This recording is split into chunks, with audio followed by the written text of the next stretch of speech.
Ito ay rated SPG. Striktong patnubay at gabay ng magulang ang kailangan. Maaaring may masiselang tema, lengguwahe, karahasan, sexual, horror o droga na hindi angkop sa mga bata.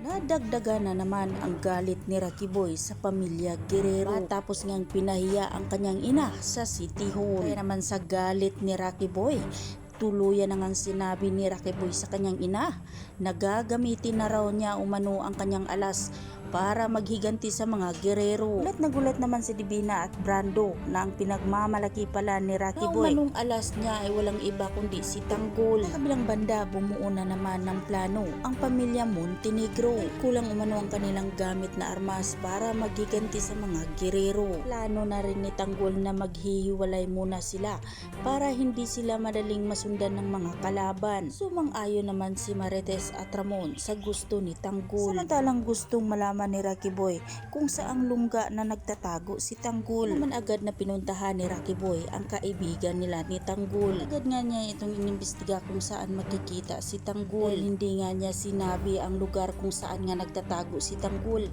Galit na galit nga itong si Rocky Boy. Kaya agad namang pinatahimik ito ni Rocky Boy. Sinaksak niya sa gilid na wala namang kalaban-laban. Sakto namang nasa pintuan na si Tanggol at tinatawag nga niya nito ang kanyang kaibigan. Tataranta nga itong si Rocky Boy at hindi niya alam kung ano ang kanyang gagawin. Nang malaman niya, napaparating na pala si Tanggol. Agad niyang tumakas itong si Rocky Boy. Parang mabilis pa ito sa daga. Ulat na lang si Tanggol nang madatnan niya ang kanyang kaibigan na wala ng buhay. Ang ating pakatutukan at aabangan mga kaibigan sa susunod pang mga kaganapan.